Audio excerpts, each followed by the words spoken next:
Aí, agora estamos ao vivo. Boa noite, pessoal.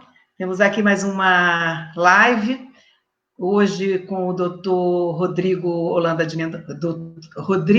Mendonça, que é neurologista da Associação Procura da Ela, voluntário, e hoje ele vai falar para a gente sobre as terapias medicamentosas na esclerose lateral amiotrófica. Então, espero que as pessoas façam bastante perguntas aí, tirem todas as suas dúvidas, tudo que vem por aí, tudo que tem sido feito de estudo, explorem bastante o doutor Rodrigo, tá bom? E passo agora a palavra para você. Doutor Rodrigo, só antes, doutor Rodrigo vai falar sobre uns 20 minutos mais ou menos de apresentação. Aí, após a apresentação dele, eu volto fazendo as perguntas que vocês têm. Tá bem? Então, tá bom. Boa noite, Lina. Boa noite, pessoal. Boa noite, participantes aí da live, da Procura da Ela, mantendo sempre aí a tradição. A Lina já me falou que qual é o número da live desse mês, Lina? Já são quantas lives? São 22 lives. Essa é a live, nós temos ainda mais semana que vem, não sei se já tem mais uma e depois mais 3. Ainda faltam mais 4 lives. Essa, então, é a 17ª, né? A 17ª live dessa leva aí do mês de junho. Espero que esteja sendo aproveitado. Um detalhe, já temos mais de 50 mil visualizações, somando todas as lives que já tivemos, as 16 lives, muito mais, acho que já chegou a 60 mil. Muito bacana. Um sucesso aí, todos os profissionais colaborando para manter o nível, né, e sempre trazer informação para os pacientes, né. Então, não sei se o meu tema vai ser meu repetitivo hoje, porque logo no começo da pandemia, acho que foi em abril, final de março, começo de abril, a gente fez uma live aqui, que o Jorge foi o anfitrião, que a gente falou também um pouco sobre perspectiva terapêutica futura na ELA. De lá para cá não mudou nada, né? Mas a gente vai falar um pouco mais sobre o que a gente já tinha falado e tentar ser mais claro, tentar tirar dúvidas. Acho que o objetivo é sempre trazer o maior número de informação mais claro e mais fácil possível para que todos possam absorver, né? Boa noite a todos exatamente. aí. E quem não assistiu, né, em abril tem agora a oportunidade de assistir, tem a oportunidade de fazer perguntas, porque também, assim, a doença ela vai evoluindo, então as pessoas às vezes vai passando por situações e elas querem também tirar, às vezes, suas dúvidas, né? Inclusive, eu gostaria até de comentar aqui que eu acho que essas lives, elas são muito instrutivas.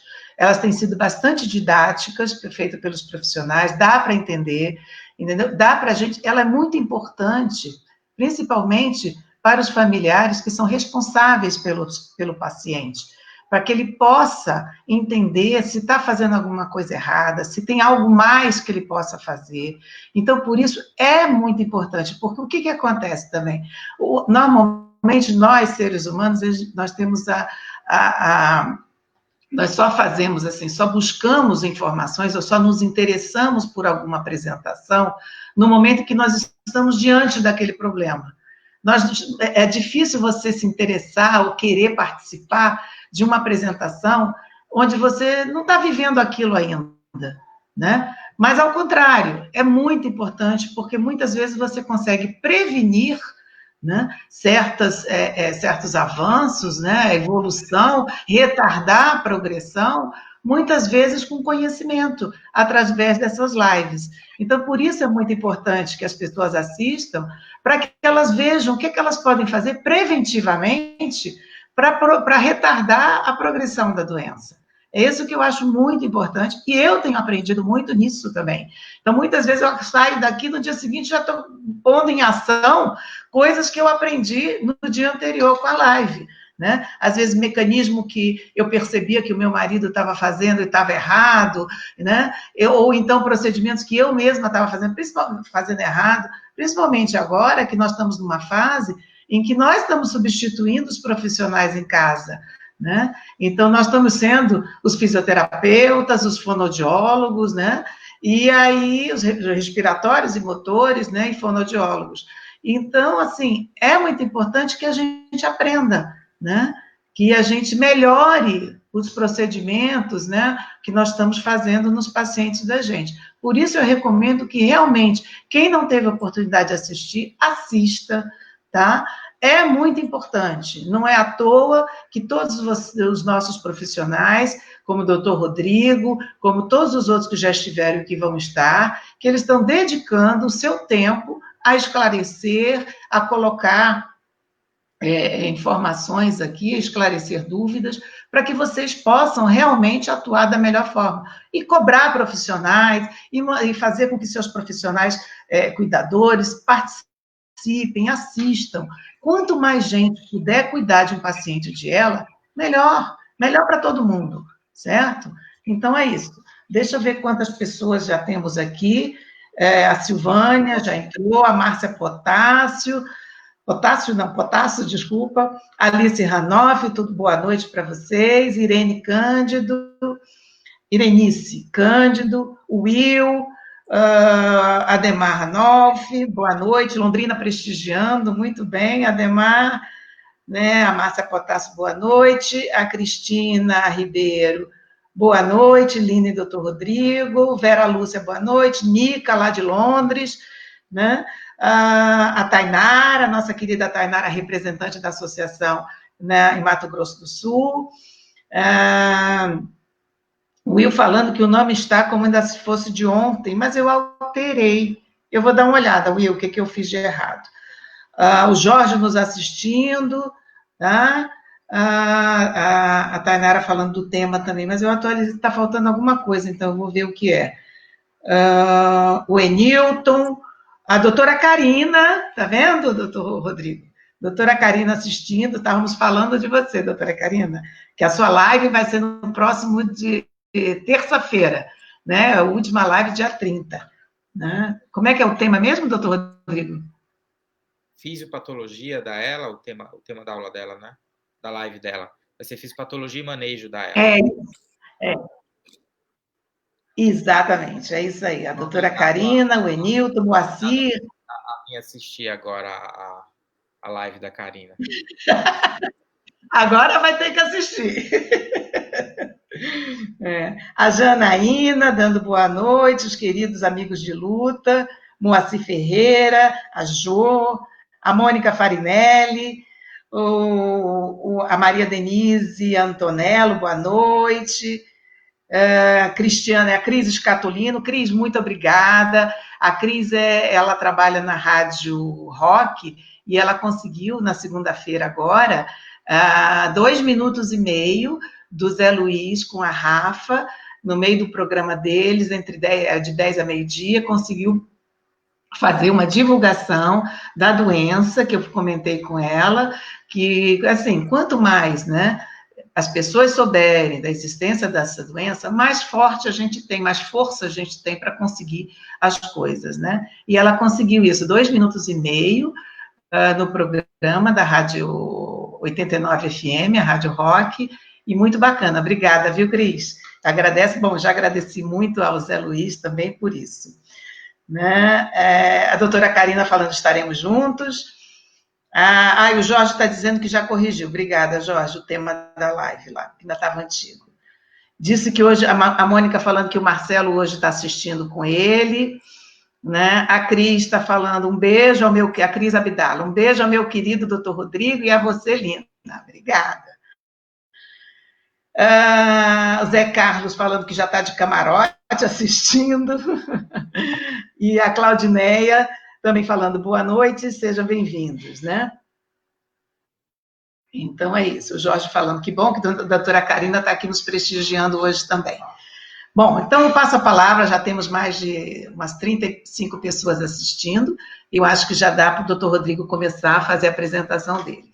Como eu falei, ao final da apresentação dele, eu volto para ver as perguntas que as pessoas têm, que é o tempo também que as pessoas vão pensando, vão assistindo e vão formulando, né, a pergunta. Então, passo a palavra para você, doutor Rodrigo. Tá ótimo, obrigado, Lina. Então, eu vou projetar aqui alguns slides só para ficar mais didático, para vocês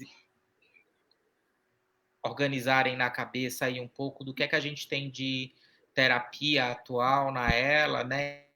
E quais são as perspectivas mais próximas, o que está mais próximo, o que é mais palpável e o que está em pesquisa e que é uma possibilidade de chegar, né?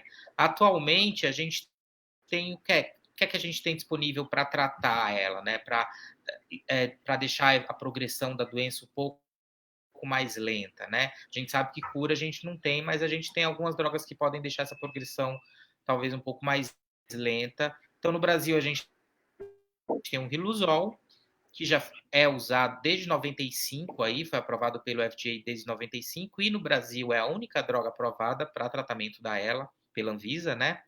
Mas nos Estados Unidos, além do Riluzol, a gente já tem o Edaravone, que é o Radicava, que já está em uso desde 2017, é aprovado pelo FDA por lá. Mas nenhuma droga, ela muda drasticamente o curso da doença no sentido de parar a degeneração dos neurônios motores e parar a perda de massa muscular, a perda de força, a perda de função pulmonar ventilatória, né? Então, nenhuma droga ainda foi efetiva ao ponto de estacionar completamente a doença, né? Para entender um pouco o tratamento mais próximo que a gente se encontra, do que está mais perto de chegar, é importante da gente falar das formas genéticas da ELA, né? 10% dos casos de esclerose lateral amiotrófica, ou seja, de cada 10 pacientes com esclerose lateral amiotrófica, um vai ter uma ELA familiar, vai ser uma ELA que a causa está no gene, a causa está lá no DNA. E quando a gente fala do DNA, a gente fala de genes de regiões do DNA específicas que, quando tem mutações, que quando tem alterações no código genético, levam a um defeito grave que leva à doença. Então, o primeiro gene, a primeira região do DNA descoberta relacionada a ela foi o gene da SOD1, e aqui a SOD1, que a gente geralmente chama SOD1, é uma abreviação para um nome feio do enzima chamada superóxido desmutase 1, que é uma enzima, que é uma proteína lá na célula que está envolvida com o estresse oxidativo. O que é estresse oxidativo? É uma produção muito exagerada de radical livre de oxigênio que leva a dano da célula, que leva a um dano do neurônio, e esse dano crônico no neurônio leva a uma degeneração, a morte precoce desse neurônio. Então, tudo que está relacionado a estresse oxidativo está relacionado à morte precoce, a envelhecimento precoce, a degeneração precoce, que é tudo que acontece na ELA, né? Então, hoje a gente sabe que cerca de 10 a 20% dos casos das escleroses lateral amiotrófica familiares são relacionadas à mutação nesse gene aqui, SOD1. Por que eu estou citando ele? Porque ele é o que tem um tratamento mais próximo aí, muito efetivo para chegar. Então, você tem que pensar, de todo o montante dos casos de ELA, 10% são genética. Eu pego esses 10% desses casos aqui genéticos e 10 a 20% é que vão ser ligados ao SOD1. Outro gene, não é um gene, é uma região cromossômica, né? Outra região que está localizada no cromossomo 9, que é super importante, que está relacionado a ela e causa uma porção maior de ela familiar do que até mesmo a SOD1, é a expansão que a gente fala no cromossomo 9, expansão e repetição do hexanucleotídeo, numa região aqui do cromossomo 9, que a gente abrevia por C9orf72, que isso é um palavrão em inglês, mas basicamente pode chamar como expansão no cromossomo 9. Essa expansão do cromossomo 9, nessa região do cromossomo 9, está relacionada a quase um terço aí de casos de esclerose lateral amiotrófica familiar, e é também outra forma de ELA genética que a gente tem um tratamento clínico em andamento já muito com a perspectiva muito positiva de ser efetivo logo mais. E é o que eu vou mostrar aqui. Então, só para vocês entenderem, as perspectivas terapêuticas atuais mais efetivas e que provavelmente vão chegar primeiro para os pacientes com ela é quando a gente tiver uma ELA familiar genética. E quando é que a gente vai pensar numa causa genética? é quando tiver alguém com história familiar de ela, por exemplo, um tio distante com ela, um pai que teve ela, uma mãe, um irmão. Isso aí é obrigatório pensar em uma ela familiar, tá? Uma evolução atípica. O que é uma evolução atípica de ela? Um paciente que tem 10 anos que tem um quadro de ela e o quadro está progredindo muito lentamente, o médico acha estranho o diagnóstico, então vale a pena fazer teste genético, né? E quando o início é em jovem, início antes dos 40 anos, início de sintomas de ela antes dos 40 anos, também tem que testar uma forma, tem que fazer o exame de DNA para pesquisar se é uma forma genética de ela, né? E justamente é importante a gente saber se se trata de uma forma genética, porque é onde o tratamento vai chegar primeiro, é onde o tratamento já está mais avançado, as pesquisas já estão em fase 3 e logo mais vão estar disponíveis para os pacientes. O estudo que eu vou falar aqui de fase 3, que é do Tofersen, que é um oligonucleotídeo antisens, que a gente abrevia, o que a gente abrevia como ASO. Então, o Tofersen é um oligonucleotídeo antisens, e ele é guiado, justamente, ele foi um oligonucleotídeo desenhado para tratar as mutações ligadas só de um, né? Então, ele funciona muito similarmente ao nusinersen. Quem já ouviu falar de AMI, a miotrofia espinhal, que é outra doença que eu trabalho muito, o nusinersen, o Inspirasa, ele é um oligonucleotídeo que ele vai agir no gene relacionado a AMI e vai corrigir o defeito, normalizando os níveis de proteína. Então, é um pedação de DNA que a gente injeta dentro da coluna através de uma aplicação intratecal. Na ELA relacionada à mutação da SOD1, ou seja, na esclerose lateral amiotrófica, no qual o paciente é uma esclerose lateral amiotrófica familiar, numa mutação da SOD1, esse oligonucleotídeo também ele vai agir em cima do processamento gênico lá, no gene, no DNA da SOD1, e vai corrigir o defeito genético. Na verdade, a SOD1 ela gera uma proteína errada tóxica que aumenta o estresse oxidativo, então o oligonucleotídeo vai lá meio que silenciar a produção dessa proteína e diminuir, reduzir os níveis dessa proteína tóxica que leva ao estresse oxidativo. Então, é um pedação de DNA também, guiado especificamente para ligar, para reconhecer aquela região ali da SOD1. Só que para ele chegar lá, como é um pedaço grande de DNA, ele tem que ser aplicado direto intratecal, porque eu quero que ele chegue no neurônio motor, que está na medula espinhal, que fica dentro da coluna. Se eu der essa injeção de oligonucleotídeo na veia, ele não consegue chegar aqui dentro. Então, são aplicações intratecais, que é aquele mesmo esquema de punção lombar que a gente faz quando vai colher um líquor para um exame de meningite, por exemplo. A técnica é a mesma. Por exemplo, colher um exame de meningite, fazer uma punção para fazer uma raquianestesia, a técnica é exatamente a mesma, funciona, retira-se o líquor e injeta-se o medicamento em esquemas terapêuticos diferentes. O estudo de fase, o mais legal do Tofersen, que é o oligonucleotídeo para SOD1, é que ele já mostrou eficácia na fase 1 e 2, ou seja, mostrou ser seguro, mostrou que reduz os níveis da proteína tóxica, que é a base como ele funciona, né? E já mostrou que os pacientes que não usaram a droga, quando comparado com os pacientes que usaram a droga, né? Então, os pacientes que usaram a droga perderam, em média, aí 1 ponto na escala funcional da ELA, enquanto que os pacientes que não usaram a droga perderam 5 pontos na escala funcional da ELA. Ou seja, realmente parece ter uma diferença muito grande em quem usa a droga e em quem não usa a droga, no sentido de estacionar a progressão da doença. Parece realmente, a gente agora está esperando os resultados da fase 3, que estão em andamento, que aí sim são testes mais específicos que vão ser feitos para mostrar com mais clareza a eficácia desse medicamento em retardar ou em estacionar completamente a progressão da doença. Então, acredito que vai dar um resultado muito bom e vai ser um tratamento que vai estar disponível aí logo mais, no máximo 1, 2 anos, para esses pacientes com ela relacionada à mutação na SOD1. Da mesma maneira que criaram um oligonucleotídeo, um ASO, lembre que eu abreviei aqui ASO como oligonucleotídeo para SOD1, também desenharam um oligonucleotídeo para ela familiar ligada à expansão do cromossomo 9.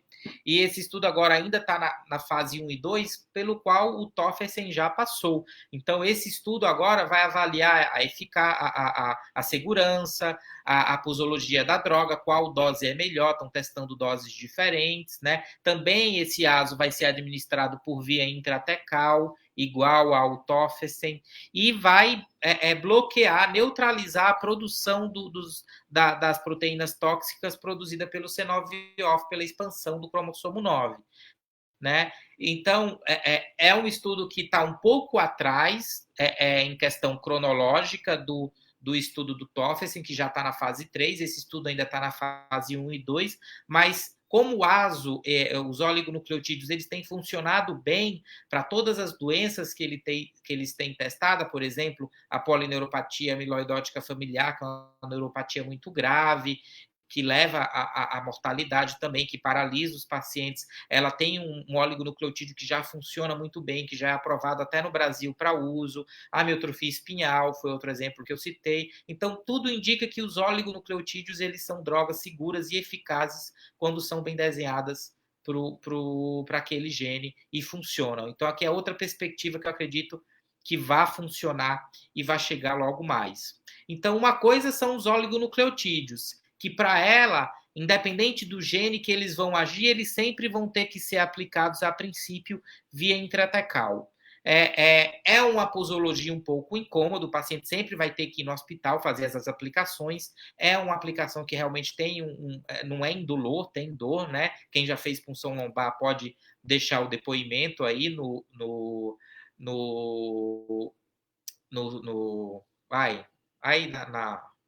embaixo, e pode falar um pouco como é uma punção lombar, para os pacientes terem uma noção de como vai ser. Mas vai ser uma perspectiva muito boa, porque é um tratamento efetivo. A posologia depois é a cada 2 meses, a cada 3 meses, a cada 4 meses. Vai ser uma coisa que é bem espaçada. A gente ainda não vai saber exatamente como é. E o mais importante, é eficaz e é seguro, né? Uma droga segura que vai poder ser usada sem grandes efeitos colaterais. Eu já vou adiantando que os maiores efeitos colaterais aqui dessas drogas vão ser do procedimento em si da punção lombar. Né? Quando você faz uma punção lombar, que você deixa um trajeto de agulha aqui por onde a agulha passa na coluna, fica geralmente um espaçozinho que demora 1, 2 dias para fechar, e isso pode causar dor de cabeça.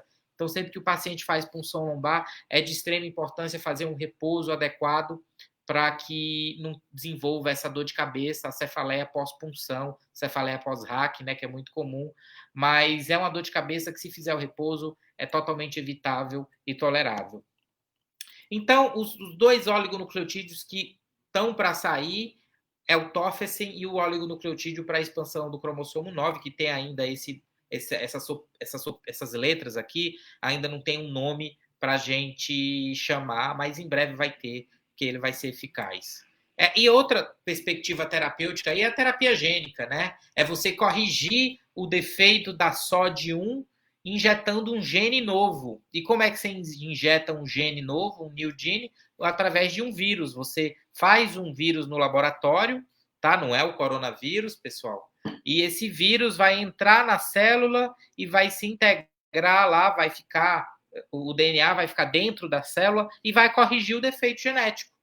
A função do gene que é injetado pelo vírus é um gene que corrige o defeito genético, e se esse gene ficar aqui no neurônio do paciente pelo resto da vida, acabou. Uma dose única, em teoria, corrige o defeito. É a terapia perfeita para uma doença genética, né? É a terapia gênica. É você injetar o gene que vai corrigir o defeito do seu DNA. Não é? E numa dose única, é uma terapia perfeita, sem efeito colateral, com efeito a longo prazo, dose única, bem tolerável, né? Só que terapia gênica é complicado. A gente sabe que, por exemplo, para a amilotrofia espinhal já funciona. Tem pacientes que receberam a droga cedinho, só receberam uma dose e desenvolveram habilidades motoras fantásticas, mas a gente não sabe realmente se o efeito da terapia gênica dura a longo prazo, né? Quanto tempo ele dura. Né? Por exemplo, em ratos com mutação na SOD1, a terapia gênica foi muito efetiva. Você injeta o adenovírus com a SOD1, com a correção lá, com o gene que vai corrigir o defeito da SOD1, e a injeção desse adenovírus dentro do sistema nervoso central mostrou que os neurônios voltam a crescer e a inervar o músculo. Então, a gente já sabe que a terapia gênica em animais funciona, mas a gente ainda não tem publicado, a gente sabe que estão sendo feitos estudos em humanos ainda, em fase pré-clínica, não são grandes estudos abertos, mas a gente sabe que está sendo testada a terapia gênica também na ELA para SOD1, mas ainda a gente não tem resultados publicados para eu mostrar aqui para vocês, mas é uma terapia promissora que acredito que para as formas genéticas também vai funcionar. A gente ainda não sabe qual o melhor vetor viral, ou seja, qual vírus vai ser usado. Esse AVV9 aqui é o nome do vírus que é usado hoje em dia, por exemplo, para o Zolgensma, que é o adenovírus associado do sorotipo 9, né? Existem regimes diferentes de aplicação intravenosa, intratecal, que nem um oligonucleotídeo, né? A gente não sabe ainda se vai ter algum efeito maléfico neutralizar totalmente a função da proteína só de mesmo que seja nos pacientes que têm a mutação tóxica, né? E aquilo que eu falei, será que o efeito a longo prazo vai ser duradouro? Será que se eu der uma terapia gênica, dose única, o efeito vai durar anos? Ou mais na frente o paciente vai voltar a progredir da doença e eu vou ter que dar uma dose de manutenção, né? Então a gente ainda precisa dos resultados de ensaios clínicos em humanos que estão sendo desenhados para a gente ter melhor noção de como vai se comportar a terapia gênica na ELA, né? E outra terapia que eu gostaria de falar para vocês é o Nuron, que começou aí mais ou menos em agosto de 2017 a recrutar os pacientes, né? Um estudo que já está na fase 3, ou seja, já está na fase de testar a eficácia mesmo, de ver se a droga funciona. E é um estudo muito interessante, porque eles usam um tipo de terapia que foi pouco utilizado em algumas doenças aí, e estuda células-tronco mesenquimais, não é? Que secretam fatores neurotróficos. O que são esses fatores neurotróficos? Esses fatores neurotróficos seriam substâncias, né? Substâncias que as próprias células mesenquimais aqui produzem, que eles induzem uma sobrevivência dos neurônios motores embrionários, né? Eles induzem uma maturação e uma sobrevida prolongada dos neurônios embrionários, neonatais e de adultos. Então, esses fatores neurotróficos, se injetados num paciente com ELA, em teoria, evitaria a progressão, a degeneração, a morte precoce desses neurônios nos pacientes com ELA.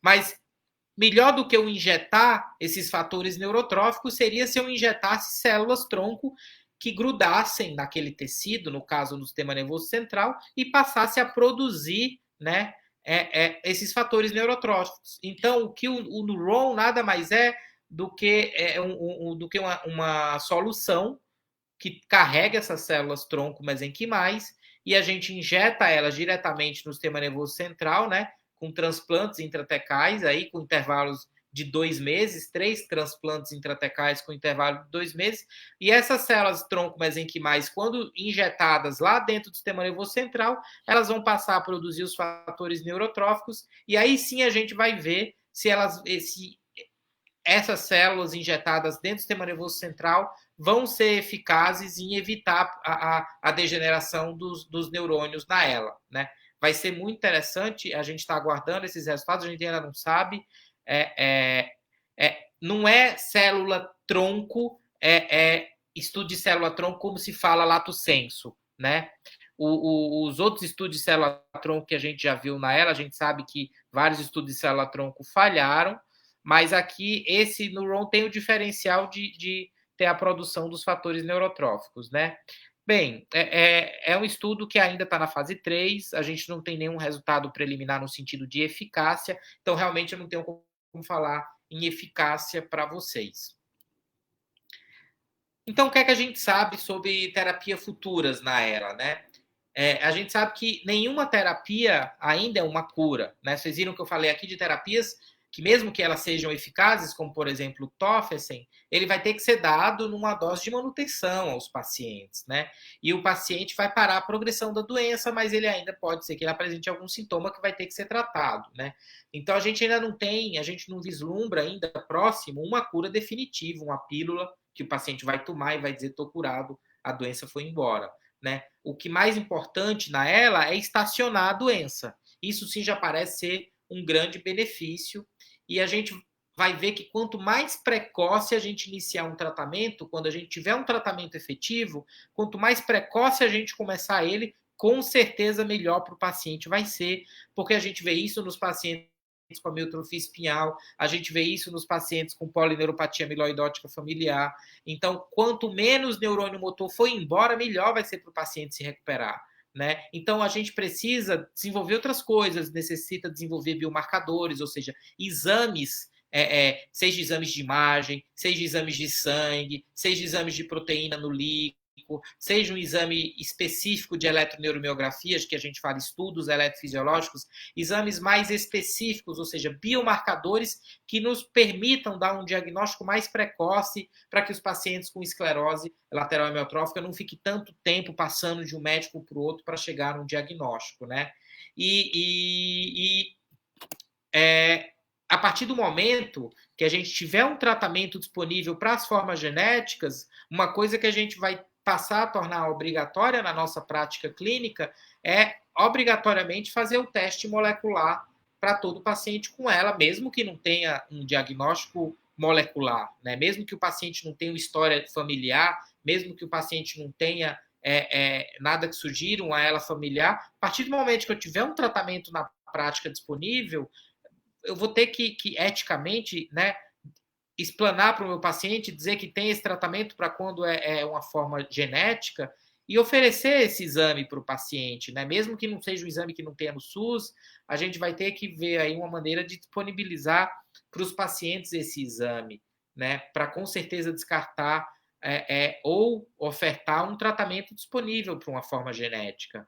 O maior problema desses tratamentos que estão surgindo para doenças raras, e a gente sabe que a ELA é uma doença rara, é o custo desses tratamentos, né? O quanto esse custo impacta na saúde pública, o quanto esse custo impede os nossos pacientes de ter acesso a uma medicação. É muito cruel você ter uma doença tão grave como a ELA, como a amiotrofia espinhal, como tantas outras doenças aí que limitam extremamente os pacientes, e aí os pacientes estão esperando por um tratamento há tanto tempo, e o tratamento chega, mas chega ao custo de 200 mil ampola, chega ao custo de 2 milhões de dólares, como é a terapia gênica que chegou para a amiotrofia espinhal, né? Então, o custo é uma coisa que a gente, como sociedade civil, a gente, como associação de pacientes, precisa lutar para que esse custo dessas terapias caia, para que os nossos pacientes tenham direito a acesso às terapias que estão chegando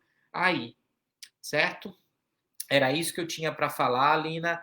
Aqui está meu e-mail, quem quiser me mandar mensagem, quem quiser tirar dúvidas para mim, está aqui meu e-mail disponível, podem anotar aí. E agora a gente está aberto para perguntas, para continuar a live aí, para a conversa com a Lina e com vocês. Lina, eu não estou te escutando.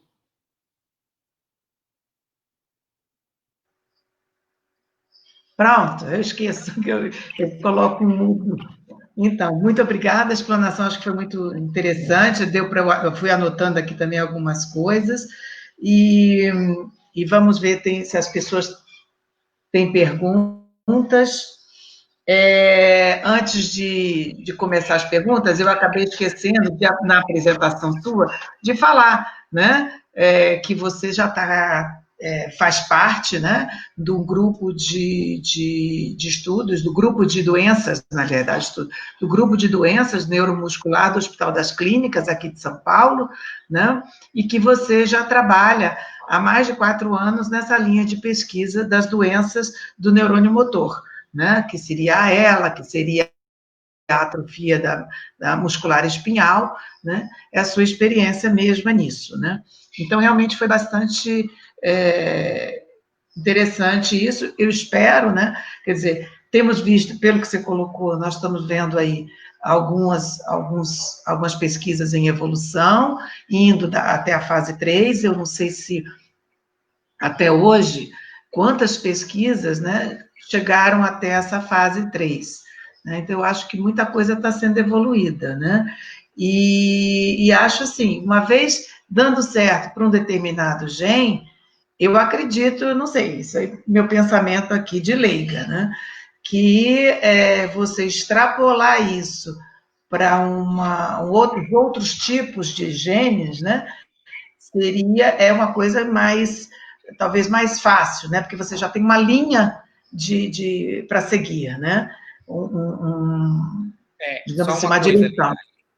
para talvez ficar mais claro. A terapia com ASO, com os oligonucleotídeos, ela é gene específica. Então, um ASO como o Tofersen, por exemplo, que serve para a SOD1, ele não serve para a expansão do cromossomo 9. Mas Sim. você desenha uma molécula bonitinha que vai agir na expansão do cromossomo 9 e vai funcionar igual. Então, é gene específica. O que a gente não sabe, por exemplo, como uma das teorias da ELA, vamos falar agora das formas mais comuns de ELA. 90% da ELA não tem um gene identificado, né? A gente fala são formas esporádicas, não são familiares. Uma das teorias da ELA esporádica é que tenha um estresse oxidativo aumentado. Então, será que se nos pacientes, mesmo não tendo mutação identificada, se eu bloquear também a SOD1, eu vou ter alguma eficácia, algum efeito nos pacientes com ela? Provavelmente é o que vão querer fazer depois que o Tofersen for aprovado para ela familiar por SOD1, vão querer provavelmente testar em um grupo de pacientes com ela não familiar, né, para ver se tem algum efeito, para ver se tem alguma eficácia. Com certeza tem muita perspectiva ainda para frente para andar. Com certeza as formas genéticas, em breve, todas vão ser tratadas, porque vão desenhar um oligonucleotídeo para cada gene. Então, em breve, todas as formas genéticas vão ser tratáveis. Quantas formas já foram identificadas de mutações de genes? Muitas? Ligadas à doença do neurônio motor, mais de 20, Lina. Então, ele assim, os mais comuns são aqueles que eu mostrei no slide, né? Só de a expansão do cromossomo 9, mas aqui no Brasil, por exemplo, descreveram um gene, né? Que é o VAPB, né? O gene da VAPB. Então, só para você ter noção, isso era ela tipo 8 na época que descreveram, isso há mais de 10 anos já, né? Então, de lá para cá já descreveram muitos genes. Então, em breve, isso daí vai ser uma coisa que vai ser tratável. Que bom. Muito bom. Bom, vamos ver aqui, deixa eu voltar aqui onde eu parei naquelas perguntas. Eu anotei aqui que foi. Aqui. A Cida Francisco dando boa noite, o Randall, a Marta, boa noite, a Lene Santos, a Lúcia Vasconcelos também nos assistindo, Vanderlei, a Dilson, né? A Lúcia de Fortaleza. A Zé Fernando, o Fábio Correia, nosso querido Fábio, a Dilson lá de Mariporã, nosso também querido Adilson, faz parte da associação. A Patrícia Martins está perguntando como saber quando é ela familiar, né? Então, são aqueles três pontos que eu mostrei aqui, que tem que pensar em ela familiar, né? Primeiro, se tem algum parente, né? Se tem algum parente acometido, tem que desconfiar. Não importa se é irmão, pai, mãe, primo distante. Se for primo distante, tem que pensar também em ela familiar. Se começar jovem, antes dos 40 anos, né? E se tiver, uma evolução muito arrastada, né? Muito arrastada, de fraqueza, de progressão de doença, mais de 5 anos aí de progressão, também tem que pensar. Agora, como dá o diagnóstico, como fecha, como confirma que é ela familiar, é com o exame de DNA, né? Um exame que a gente faz, pode ser feito um painel, que é quando você pesquisa os genes específicos, já que se sabe que são relacionados a ela familiar, ou você faz um exame mais que chama sequenciamento do exoma, que já pesquisa todo o seu DNA e vê qual ponto dele tem a mutação, né? Lembrando que a expansão do cromossomo 9, que é uma forma bem comum de ela familiar, ele é um teste genético à parte que se faz, mas os laboratórios de genética, eles já estão acostumados. Por exemplo, quando a gente pede o painel para ela familiar, em geral, eles incluem também a pesquisa específica aí da expansão do cromossomo 9, que é uma técnica diferente que se faz. Isso, o Adilson mesmo está colocando. O mais comum é o VAPB 56-SER. Isso. Deixa eu ver onde ele falou faz tempo. Já, faz tempo. Ele falou isso. Ele botou VAPB 56, espaço SER. Isso, não, o VAPB é muito comum, achei aqui, é o VAPB. No Brasil é muito comum o VAPB, né? Como eu falei, foi descrito aqui, né? Aquele diagrama que eu mostrei é no mundo, né? Numa perspectiva no mundo como todo, como são as formas de ela genética. Aqui no Brasil, a SOD não é tão comum quanto lá fora, né? Tá. O Will está perguntando sobre o Edaravone, se dá algum benefício de quanto tempo de sobrevida? Então, o Edaravone, ele tem estudos na forma endovenosa dele, né? Ele deixou, ele diminuiu a progressão da doença, né? Sobrevida, a gente não tem dados muito bem consolidados em relação a isso, né? Tá saindo outro estudo agora com o Edaravone, que está sendo feito com ele via oral. E aí talvez a gente tenha melhor algum dado a mais de como vai ser na sobrevida, porque para eu ter um resultado de um estudo de sobrevida, eu tenho que acompanhar os pacientes por muitos anos, né? Então, esses estudos, em geral, eles fazem 2, 3 anos, e com 2, 3 anos de segmento, você não consegue dizer muito sobre a sobrevida desses pacientes. Você teria que acompanhar eles até o final. Então, são estudos de longa duração que vão dizer a gente, com relação realmente à sobrevida, em que ele interfere. A maioria das vezes os estudos mostram atraso na progressão da doença e permanência fora, atraso na necessidade de usar ventilação mecânica. Por isso que quanto mais cedo foi identificado, melhor, né? Exato. Bom, aí a Neide está dando boa noite, a Vanderleia Goulart falando, no meu caso é ela familiar, a Débora Moura também, boa noite. O Farinelli assistindo aqui com a gente. A Helena Matos. O Adilson falando que a SOD1 é mais comum nos Estados Unidos. Né? E o Will está perguntou até para o Adilson, se tem alguma recomendação de artigo sobre isso, sobre qual familiar é mais comum no Brasil. Você já até respondeu, né? Que é o VAPB. O problema no Brasil é que a gente não tem estudos grandes, assim, de vários centros, estudos de incidência, que nem é feito nos Estados Unidos, né? Seria interessante a gente ter isso aqui no Brasil, né? Acho que a Procura podia tentar encabeçar isso, né? Já que é uma associação que tem tanto participante, tanta visibilidade no país inteiro, tentar fazer um cadastro, às vezes, partir do paciente, né? Partir do paciente um cadastro, porque se a gente for depender de todos os serviços que atendem os pacientes com ela se organizarem e fazerem um trabalho multicêntrico envolvendo vários serviços, isso vai demorar muito. Se for uma coisa que parta da associação de fazer um cadastro de todos os pacientes e saber quem tem forma genética ou não, a gente vai ter um dado muito mais rápido, viu, Lina? Vamos pensar nisso. Já temos intenção. Tem que transformar isso num projeto e executar.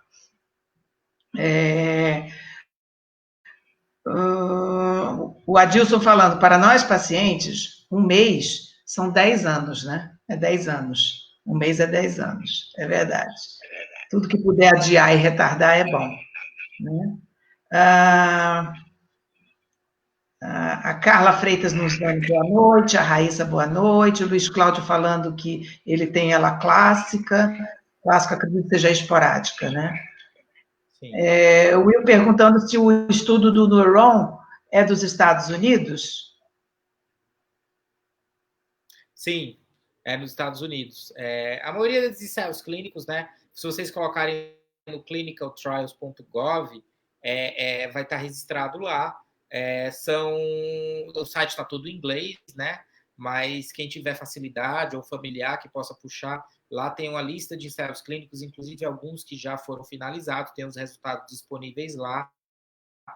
Mas o Neuron é nos Estados Unidos, o TOFES é nos Estados Unidos, a expansão do cromossomo 9 também está sendo feito lá. Às vezes eles fazem em alguns países da Europa, mas a grande maioria desses estudos aí, eles são feitos em grandes centros nos Estados Unidos. Por isso que eu sei que os pacientes sentem um pouco, às vezes, falta, né, que não é bem a realidade deles, né? Mas minha ela é a VAPB, né? Aqui no Brasil é mais comum a VAPB, mas infelizmente o dinheiro da pesquisa, as grandes farmas estão lá e eles vão começar primeiro com os genes mais comuns lá, né? E é muito dinheiro, né? É muito dinheiro. E um pouco da falta de informação do Brasil, Lina, eu acho que também é responsável por isso, entendeu? Se a gente tivesse uma informação melhor da nossa população, quantos por cento dos pacientes aqui tem VAPB, quantos por cento tem só de um? Se a gente tivesse um dado mais consolidado como país, né? Isso geraria uma atenção maior de laboratórios para trazer pesquisa para cá mais fácil, né? A falta de dados sempre prejudica a gente. Com certeza.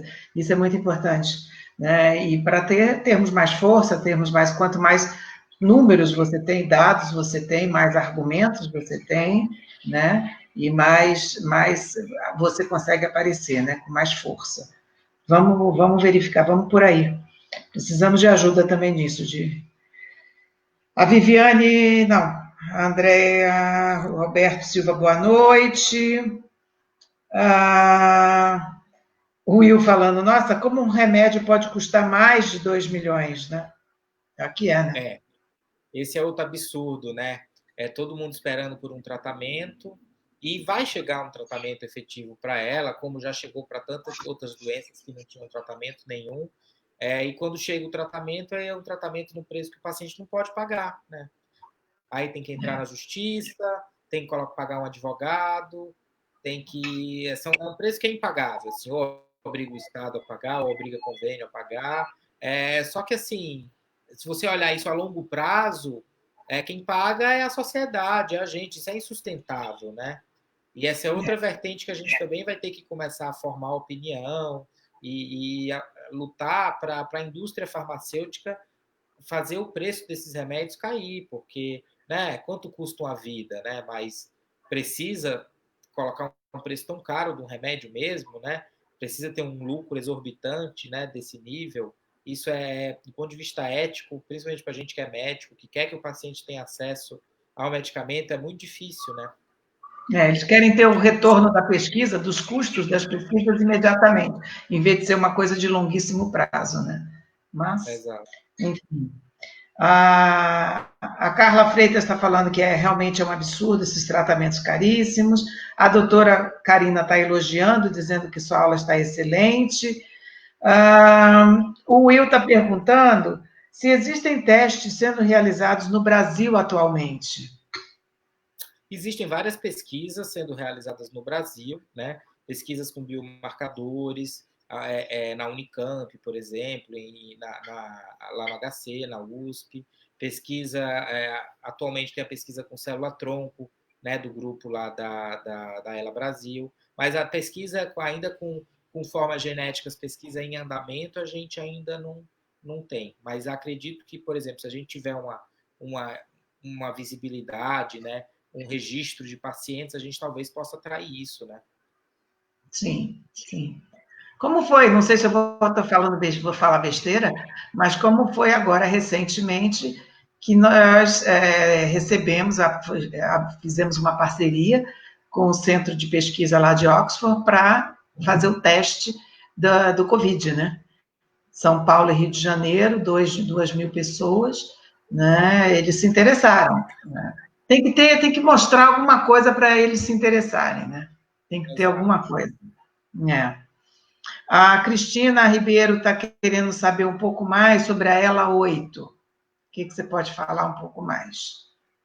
A ELA tipo 8 é a ELA que eu falei, né? A ELA relacionada à mutação no gene da VAPB.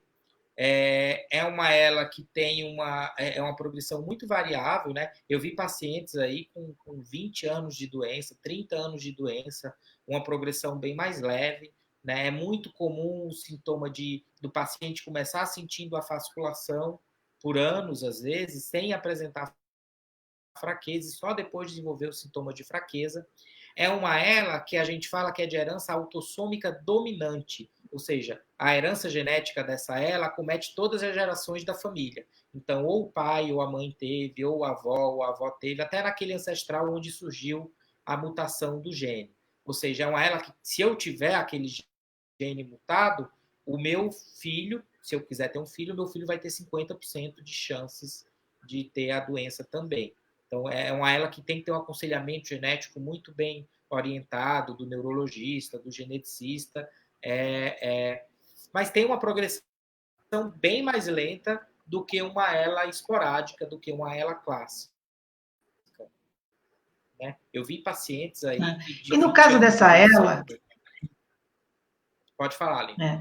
No caso dessa ELA, é possível, você já sabendo que a sua família toda tem, então, assim, você, antes de ter filho, você conseguir separar esse gene, esse 50%, na geração do embrião? Sim. Você está perguntando sabendo que eu tenho também, ou sem saber se eu tenho? Não, sabendo que eu tenho ela familiar, que meu pai ou minha mãe teve, meus irmãos têm. Então, eu caso e eu quero ter filhos. Para que isso não se propague, né, nas gerações futuras, eu consigo mapear, quer dizer, mapear, não sei como é que é a palavra, mas eu consigo selecionar para que esse gene, essa hereditariedade, ela se interrompa e ela não prossiga?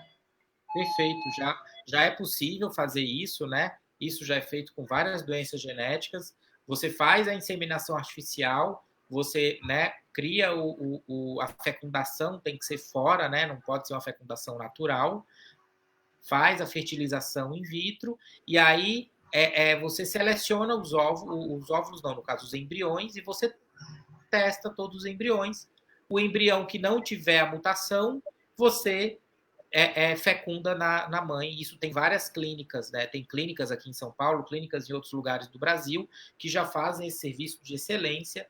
Em poucos serviços a gente vai ter isso disponível no SUS, isso é bem mais disponível no privado, mas existe um ou outro serviço que já começa isso a nível de pesquisa no SUS, mas isso é plenamente factível. Hoje em dia é uma coisa que é realidade. Você sabendo que tem uma doença genética, você não quer que sua prole, que seus filhos vão ter, você faz a fertilização in vitro e a seleção do embrião adequado para fazer a fecundação.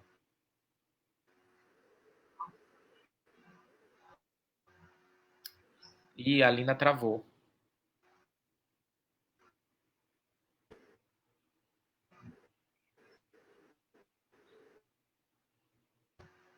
Ótimo. Que bom, né? Isso é uma notícia boa, né? Uma coisa que, né? Oi.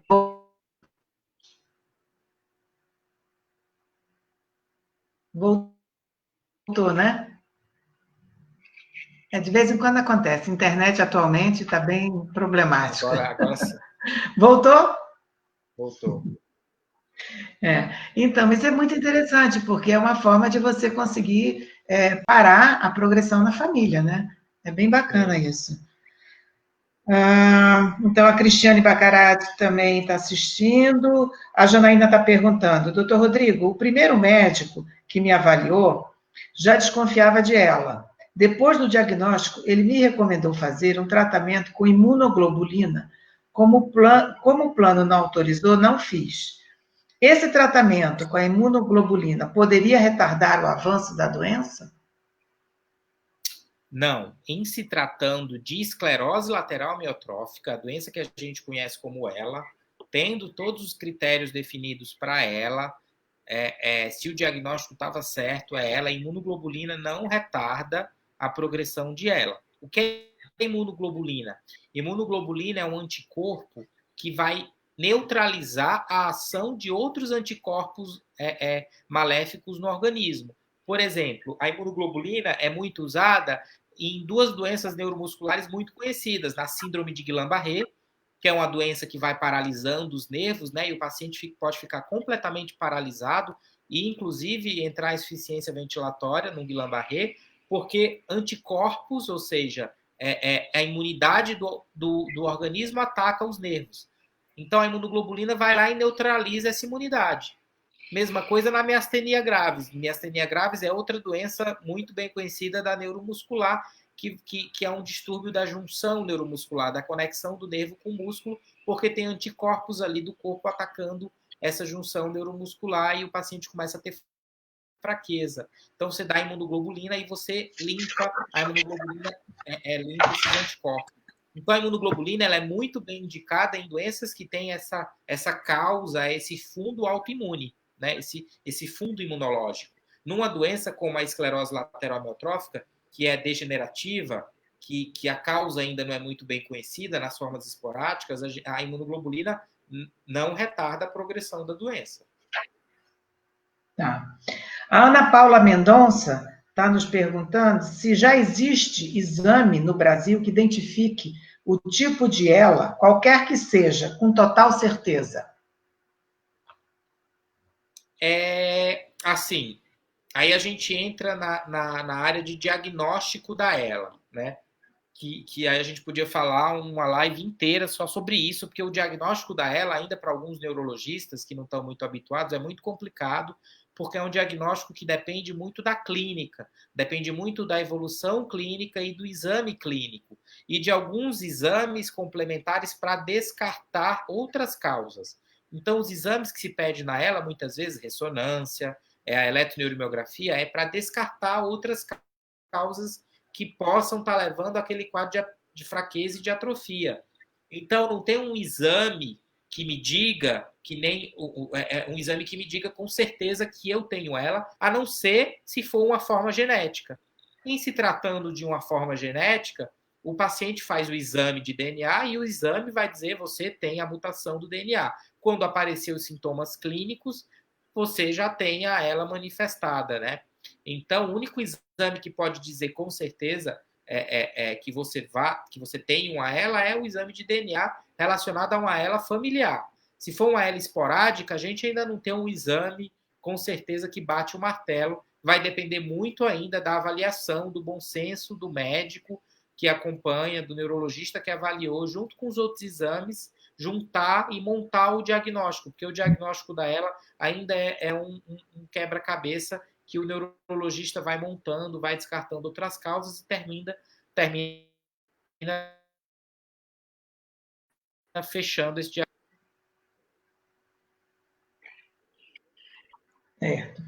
E o que eu vejo, quer dizer, o que eu tenho percebido é que muitas pessoas elas identificam a ela familiar, muitas vezes, quando já tem casos na família, então acaba dizendo, não, só ela é familiar, mesmo sem fazer o exame, e quando não tem nenhum caso na família, né, acaba dizendo que é uma ela esporádica, mas isso não é 100% com certeza, né, a não ser que a pessoa queira realmente pesquisar, né, mais a fundo, no caso da esporádica, saber se, sei lá, de repente, o meu pai faleceu muito cedo, não deu tempo de desenvolver e ele poderia ter tido, e por aí vai, por outros motivos, faleceu de infarto, porque também é assim, né, porque a pessoa tem ela, que ela vai morrer com aquela doença, pode ter um outro problema e falecer de outra coisa, né, então, realmente, seria bom que tivesse essa total certeza. Eu vou responder algumas perguntas que eu estou vendo aqui que eu acho interessante já ir respondendo, né?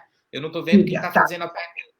Mas aqui perguntaram, ó, pode alguém ter ela familiar e ser o primeiro a desenvolver a doença? Pode, tá? Isso é uma coisa interessante de falar. Acontece, por exemplo, lá na nossa geração, antes do papai e da mamãe se encontrarem, os gametas dele, ou seja, os espermatozoides e os óvulos, podem sofrer mutação. Então, às vezes eu, quando era espermatozoide ou um óvulo, sofri mutação. A gente fala que foi uma mutação de novo. E aí sim, os gametas, ou seja, ou o espermatozoide ou o óvulo, sofreram mutação, porque eles são células que se replicam muito rápido, e aí, quando gerou o novo ser vivo lá, gerou com a mutação. Então, pode sim eu ter uma ELA familiar e ser uma mutação de novo. Isso varia muito de gene para gene. Tem genes que são muito mais frequentes relacionados à mutação de novo, ou seja, foi uma mutação que não foi herdada, foi uma mutação que foi gerada lá na minha pré-concepção, lá no gameta, no espermatozoide e no óvulo. E aí, no caso, para identificar isso, teria que fazer aquele exame de painel que você comentou. Para identificar se eu tenho uma ELA familiar, sim, tem que fazer o exame de painel. E aí, se, por exemplo, aí eu fiz o exame de DNA, sei que eu tenho uma ELA familiar, testo meu pai, testo a minha mãe, nenhum deles tem, ou eu sou adotado, ou realmente foi uma mutação de novo. Né? Se não sou adotado, é uma mutação de novo. Foi uma mutação que aconteceu logo antes da concepção aí. Que mais? Estão pedindo aqui para falar um pouco da vitamina B12, da metilcobalamina, né, que a gente tem usado. Eu geralmente uso também, né? A metilcobalamina, uma das teorias é que ela vai agir justamente no estresse oxidativo, que foi que eu falei, que é um dos mecanismos da degeneração da ELA, né? Então, assim, embora não seja um medicamento que inexoravelmente estacione por completo a doença, que a gente sabe que os estudos não mostram isso, que quem tomou metilcobalamina, a doença parou, não é isso que acontece, mas é um medicamento que pode ser usado em conjunto com o riluzol para diminuir o estresse oxidativo e diminuir a velocidade da progressão da doença. Né? Então, a metilcobalamina é um medicamento barato, não é caro, dá para mandar manipular, né? Então, é uma coisa que vocês podem, quem não usa, pode pedir a seu médico para prescrever, não tem grandes efeitos colaterais, né? Então, é tranquilo de usar. Assim como a L-serina também, e o Túdica, como é que você vê esses dois também? A serina é um aminoácido, né? É um aminoácido. Seria você dar um suplemento de aminoácido. Seria uma. Eu geralmente oriento os pacientes a tomarem suplementos, aí eu encaminho para nutróloga, para nutricionista, a gente sabe que é importante ter o segmento, né? Você dá, talvez, no próprio suplemento que o Nutri passa, já pode ter uma quantidade maior aí de serina, por exemplo. Não precisa você tomar o comprimido separado. Tá certo. A Adriana está perguntando se o uso contínuo de diurético pode prejudicar a saúde do paciente, pensando na perda de eletrólitos ou mesmo desidratar o paciente. Sim. Diurético é um medicamento que tem que ser prescrito pelo médico que acompanha o paciente. Se o paciente é hipertenso, se o paciente é cardiopata, então se ele tem uma indicação de usar o diurético, o médico vai prescrever e vai monitorizar o que o diurético está fazendo no organismo, se está controlando a pressão, se está diminuindo a retenção de líquido, e aí tem que controlar os eletrólitos, principalmente o sódio e o potássio, porque alguns diuréticos, como por exemplo a furosemida, o Lasix, sabidamente diminui o sódio, diminui o potássio, podem dar efeitos adversos graves que podem desidratar e pode levar à hospitalização. Então, pode usar diurético? Pode, desde que prescrito e com um acompanhamento médico adequado, com todos os cuidados necessários, tá? Não pode se automedicar. Não está também contraindicado diurético no paciente com ela. Isso varia muito do paciente para o paciente. Tá. O Will está perguntando se existem fatores ambientais, não genéticos, né, que comprovadamente aumentam o estresse oxidativo, por exemplo, o tabagismo, ou algum outro fator. Ambiental. Ambiental seria um fator externo, né? Um fator externo que não parte do nosso DNA. Por muito tempo se achou, por exemplo, porque a gente vê uma incidência alta de ELA, por exemplo, em atletas, né? Lá nos Estados Unidos, a ELA é conhecida como doença de Lou Gehrig, que era um jogador de beisebol muito famoso lá, né? Que desenvolveu ela de uma forma precoce, né? Com com 40 anos, menos de 40 anos, se eu não me engano, ele desenvolveu a doença e foi muito rápida a progressão. E muitos atletas desenvolvem ela, né? Então, por muito tempo, se questionou ou tentou se associar, por exemplo, a prática excessiva de atividade física com o desenvolvimento da ELA. Tal. Se você estimula muito, se você estressa muito o neurônio motor com atividade física excessiva, será que você aumenta o risco do paciente desenvolver ela? Até hoje não teve nenhum estudo muito, digamos assim, robusto que eu consiga afirmar com certeza que a atividade física em excesso leva a ela, por exemplo. Então, como a ELA é uma doença rara, fica muito difícil eu fazer um estudo populacional grande, eu consiga mostrar uma associação de um fator ambiental externo na gênese da doença. Né? Esse é o problema em doença rara. O desenho do estudo fica complicado. Mas, com certeza, deve ainda ter alguma coisa que a gente não sabe bem, com certeza, que está relacionada aí também e que pesquisas ainda precisam ser feitas para elucidar isso. Mas um exemplo seria esse aí, o atividade física em excesso, né? Que por muito tempo se pensou nisso, mas que a gente não tem comprovação ainda. Tem também, já ouvi falar, que às vezes também é um fator externo, né? Seria a pessoa ter passado por um estresse muito grande, né? Ou por um evento que estressou bastante, ou a pessoa ser bastante estressada, né? Que isso também pode ter sido algum gatilho, digamos, para desencadear essa mutação, né? Então, sim, não sei se já ouviu falar disso. É que cortou, Lina, um pouquinho. Você pode falar? Não, sobre estresse. A pessoa ter passado por algum evento de estresse, sei lá, tipo assim, um sequestro, algo que aconteceu, algum fato na vida que a pessoa passou por um estresse muito grande, ou a pessoa já ser uma pessoa estressada, que, né, ao longo do tempo aquilo vai se somando, né, a sua vida de muito estresse. Isso também faz sentido? O que a gente sabe é que fatores estressores, como isso aí que você citou, eles podem funcionar como um gatilho para a doença aparecer. Na verdade, não é que a doença ela apareceu por conta do estresse, mas o estresse foi aquele evento que deu o gatilho e a pessoa começou a notar os sintomas. Isso a gente vê em várias doenças. Isso acontece, sim, na prática a gente vê que teve o fator estressor foi aquele gatilho. Mas o paciente iria apresentar a doença em algum momento, entendeu? O estresse daquele momento, o estresse do sequestro, o trauma, ele foi só um gatilho no qual o paciente começou a apresentar os sintomas. Perfeito, tá certo. O Luiz Cláudio está perguntando como saber meu tipo de ELA. Acho que você até já respondeu, fazendo o exame, né? O exame do painel, né? Que você tinha comentado. Se é uma ELA esporádica, perguntar para o seu neurologista. Eu tenho possibilidade de ter ELA genética ou a minha é esporádica? Se for esporádica, o neurologista deve classificar com uma forma clínica. ELA clássica, ELA bulbar, né? E se ele falar que tem a possibilidade de ser genética, fazer o teste genético, o painel de genes. Né? Perfeito. A Elisa Pacheco aqui está nos assistindo, uma amiga minha.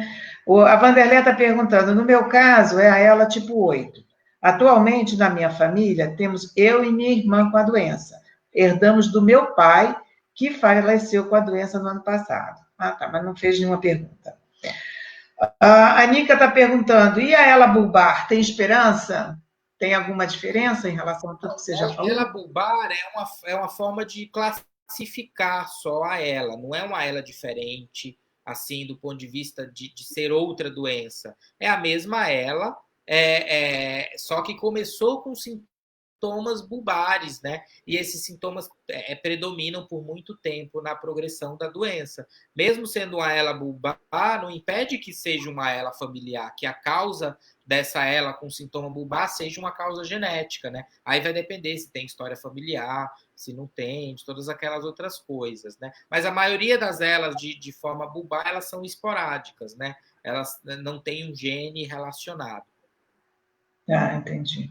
É apenas para identificar o início, né? Por onde começou, né? Se ela é bulbar ou se ela é pendicular, não é isso? Exato, é apenas uma classificação clínica para ter noção de onde predominam mais os sintomas do paciente. Perfeito. Ela perguntando isso, aí ela completou, tem esperança de um tratamento, né? Então você já respondeu.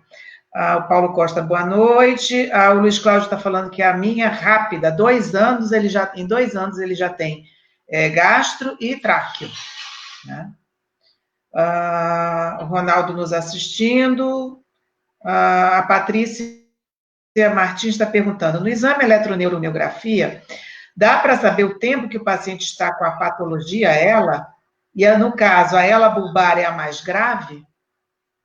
Tá. A eletroneuromiografia é um exame que, quando ela vai dar alterações, isso já é um sinal que é uma doença crônica, que tem mais de 2, 3 meses de doença. Eu não consigo dizer exatamente quanto tempo. Quem vai dizer é a história do paciente, é quando ele teve os primeiros sintomas. Então, o exame de eletroneuromiografia só consegue me dizer mais ou menos se uma lesão é aguda ou crônica. Na ela, quase sempre, aliás, sempre vai ser crônica, vão ter alterações crônicas na eletroneuromiografia. O eletroneuromiografista não consegue dizer o tempo. Lembrar que o exame de eletroneuromiografia mais importante de dizer para a gente que tem uma doença do neurônio motor ali na eletroneuromiografia é afastar outras causas também, né? Afastar, por exemplo, uma neuropatia autoimune, que aí sim, uma neuropatia autoimune, tem uma neuropatia famosa que chama neuropatia motora multifocal, ela responde muito bem a imunoglobulina. Se eu der imunoglobulina para o paciente com neuropatia motora multifocal, ele reverte completamente os sintomas, que são muito parecidos com o da ELA, né? Por isso que é importante a gente ter uma eletroneuromiografia bem feita. Né? E a ELA bulbar é mais grave, então vai depender de cada caso, né? Cada caso é um caso, não adianta eu dizer, toda ELA bulbar é mais grave do que a ELA clássica, não. Tem casos que são mais lentos, que os sintomas persistem muito tempo só na garganta, né, na fala, na voz, na deglutição, e não progride para o resto do corpo, o braço, para a perna, né? Então varia muito de caso para caso. A Arela, do Rio Grande do Sul, não sei quem é, está com o nome de Arela, está perguntando qual a sua posição sobre o protocolo de peptídeos? Existe um grupo se mobilizando para este procedimento? Olha, eu preciso, sobre esse protocolo, não devo ter muito conhecimento, Lina. Talvez quem possa ajudar vocês melhor aí na opinião seja alguém da nutrição, né? Vocês tiveram alguma live com alguém da nutrição, Lina? Já teve com a Jennifer Dutra. Acho que a Foi gente semana pode passada. anotar essa pergunta depois e perguntar Eu a quem anotei. participou da live de nutrição para dar um retorno. A Ana Paula Mendonça está perguntando aqui: pacientes que não têm aumento significativo das taxas relativas a fígado e rins também, TGO, TGP, vale a pena persistir no uso do Riluzol? Vale, se a gente faz esses exames, né, a TGO, a TGP, para ver o fígado, e a ureia, a creatinina, para ver a função dos rins, a gente faz esses exames justamente para ver se o riluzol não está fazendo nenhum mal para o fígado, se não está dando nenhum problema renal. Então, se os exames estão bem, se os exames de taxa, né, TGO, TGP, ureia, creatinina, estão indo bem nos controles, não vejo necessidade de suspender o tratamento com riluzol, né? Não. Doutor Rodrigo, eu faço parte de alguns grupos, né? E eu vejo às vezes as pessoas dizendo: eu não tomo mais Riluzol porque não teve efeito nenhum em mim, eu não tomo mais, eu fiz o tratamento com a metilcobalamina, também não deu em nada, fiz tratamento com uma outra coisa que também não deu em nada. Como é que você vê? Eu fico pensando, eu falei, poxa, mas esses remédios, esses tratamentos, você não consegue perceber, né? Se vai ter uma melhora ou não, porque também não dá para você voltar no tempo e fazer de uma forma diferente e poder comparar, né? Então, como é que você responderia a essas pessoas que dizem que interromperam o riluzol porque não viu nenhum benefício, interromperam a metilcobalamina também, ou outros, às vezes, tratamentos, uma serina ou qualquer outra coisa desse tipo. Eu acho que os pacientes têm que ter em mente que os tratamentos eles funcionam todo em conjunto, né? E que realmente eu não tenho como saber como seria a progressão da minha doença sem aquele remédio que eu estou usando, né? Uma coisa é usar um remédio num estudo clínico randomizado, onde eu tenho um braço controle, ou seja, pacientes muito semelhantes a dois grupos de pacientes muito iguais, um grupo de paciente usando o remédio, outro grupo do paciente não usando o remédio. Aí eu consigo comparar bem o efeito do remédio num grupo, dizer que aquele grupo que era muito parecido com o outro no começo progrediu, o outro não progrediu. Então o efeito do remédio foi tal. Para um paciente, assim, é muito individual a resposta. Eu tenho que avaliar caso a caso. Eu não tenho como realmente dizer, eu progredi menos do que eu progrediria sem o remédio. Não dá para você saber isso. Então é muito difícil também você desistir, deixar de usar um remédio que não está lhe trazendo nenhum mal e que num grupo de pacientes testado lá atrás teve um benefício, mesmo que tenha sido pequeno, né? Então eu acho que a gente não deve desistir das terapias, né? Não deve tomou 6 meses, parou. Eu acho que é muito pouco tempo para você usar um remédio para uma doença crônica como ela, né? Então, acho que começou a tomar um remédio, tem que persistir nele, a não ser que ele não traga a não ser que ele traga algum malefício, algum efeito colateral que realmente motive a suspensão. Até a gente ter outro tratamento mais efetivo, que a gente saiba que efetivamente, esse remédio aqui, ele para a progressão da doença. Aí sim, esse vai ser o remédio que vai sair na frente de todos os outros, né? Perfeito. O Ronaldo Santos está perguntando, doutor, alguma interação medicamentosa pode interferir no cognitivo do paciente com ela? Já vi alguns casos onde o paciente não consegue utilizar a comunicação assistiva. O Ronaldo é o que faz as instalações do TOB para a gente, é da parte então ele lida muito, é um dos profissionais que lida com o paciente. Então, ele está dizendo aqui, já vi alguns casos onde o paciente não consegue utilizar a comunicação assistiva por meio de rastreamento ocular. Então, ele está perguntando, vou repetir, alguma interação medicamentosa pode interferir no cognitivo do paciente com ela? Com certeza. Lembrando que os pacientes com ela, até 50% dos pacientes com ela, vão ter uma disfunção executiva. O que é isso? O que é uma disfunção executiva? Quando a gente divide as nossas funções cognitivas, as funções corticais superiores, né, dos seres humanos, a gente divide essas funções em linguagem, memória, aprendizado, funções visoespaciais e função executiva, que é o quê? Planejamento, atenção, cálculo, resposta, raciocínio rápido, juízo crítico. Então, isso tudo engloba as funções executivas. Em até 50% dos pacientes com ela, ou seja, até metade deles, na progressão da doença, eles vão ter um prejuízo de alguma dessas funções executivas aí. E isso pode levar, por exemplo, a uma dificuldade no uso do TOB, por exemplo. O paciente vai ter que aprender uma nova tarefa, vai ter que se adaptar e usar aquele mecanismo, aquele aparelho. E aí aquela rede de neurônios corticais aqui que fazem as funções executivas já vai estar mais fragilizada e uma gama de medicamentos pode prejudicar mais ainda essa rede de neurônios que está relacionada às funções executivas. Então, medicamentos sedativos, benzodiazepínicos, os parentes do Rivotril da vida, remédio para dormir, como o Zolpidem, alguns antidepressivos em dose muito altas, não é? Neurolépticos em dose muito alta, todos esses podem levar a prejuízo de disfunção e levar o paciente numa dificuldade sim, cognitiva. Então, o paciente com ela tem que tomar muito cuidado com medicamentos que têm ação em sistema nervoso central. Às vezes vai tomar um remédio para dor, por exemplo, vou tomar um tramal que é para dor, mas o tramal age aqui e pode prejudicar sim a função cognitiva do paciente com ela. Tá certo. A Elza Suzana está perguntando, o Nuron também está sendo testado para tratar a ela genética? Sim, né? Eu acho que ela chegou depois da sua apresentação. O Nuron, eu acredito que o Nuron são pacientes com forma esporádica, Lina. Eles Ah, é? selecionaram pacientes, e aí pacientes com ela forma esporádica, não uma forma genética identificada.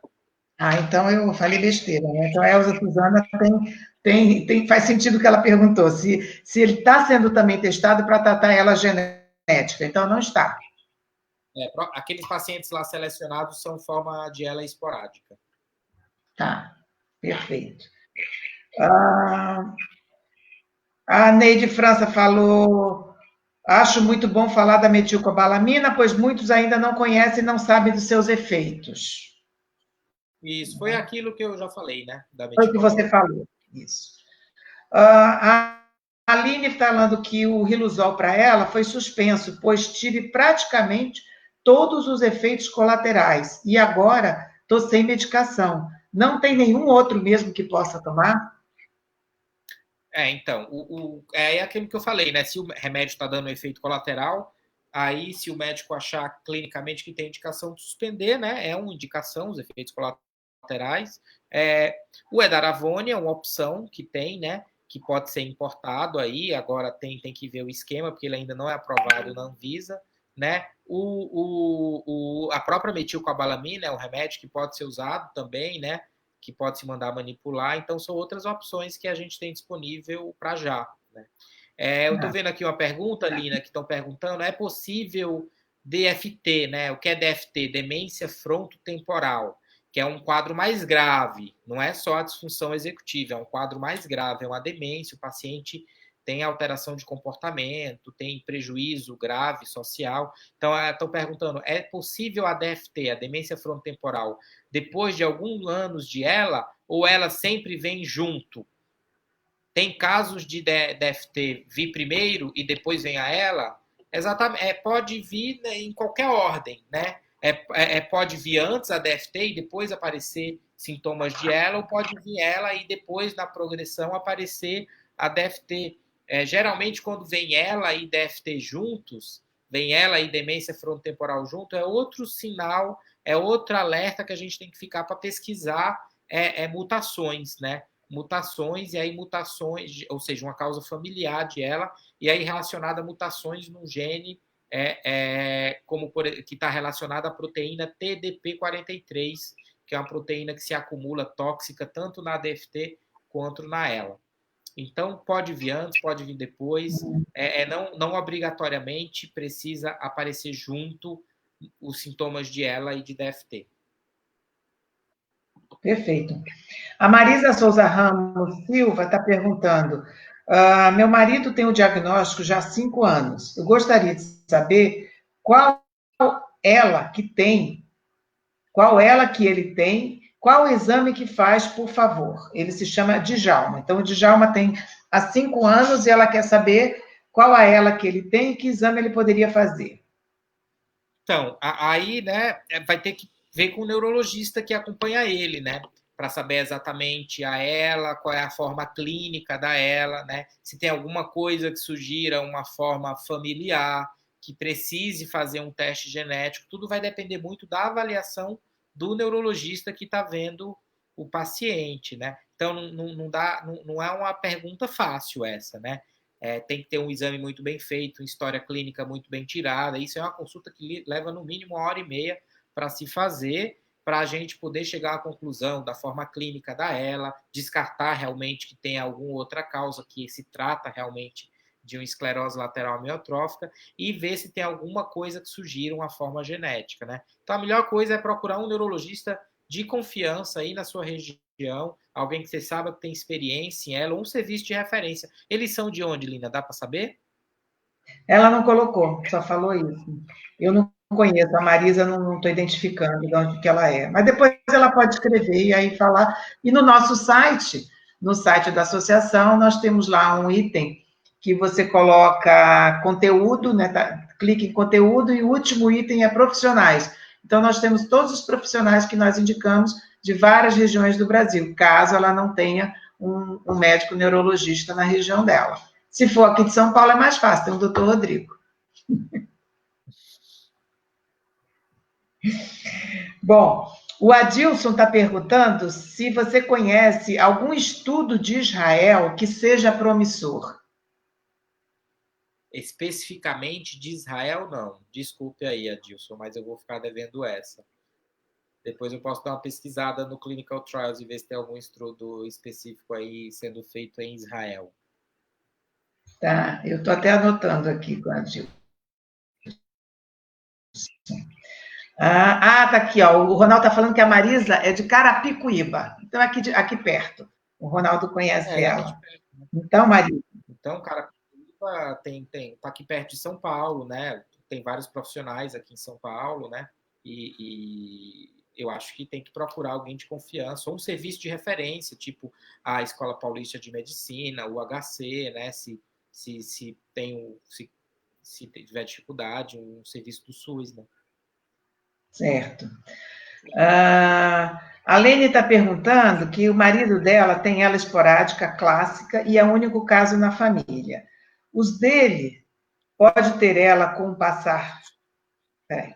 O meu marido tem ela esporádica clássica, o único caso na família. Os dele pode ter ela com o passar da idade? Meu marido tem 63 anos. Eu acredito que é os Talvez filhos dele. Filhos né? dele. Acho que sim. Aí, realmente, se é ela esporádica, o risco, a gente sabe que o risco de familiares de pacientes com ela, de desenvolverem ela, é um pouco maior do que da população geral. Por exemplo, eu, que não tenho nenhum familiar com ela, eu tenho um risco X. Um amigo meu, que o pai tem ela, ele tem um risco um pouquinho maior, 2x, não é bem essa proporção, mas só para vocês entenderem que quem tem um familiar com ela, mesmo que não seja uma ela familiar confirmada, o risco de desenvolver ela é um pouco maior do que a população em geral. Tá? Não quer dizer que vai ter, não, é um risco muito pequeno ainda em relação em comparação se for uma ela familiar comprovada. Perfeito. O Luiz Cláudio, por que não se sabe de reversão aqui no Brasil? Eu não entendi a pergunta ali, na reversão de quê? Eu acho que alguém ter feito um tratamento e ter revertido a ela, será que é isso que ele está perguntando? Pode ser.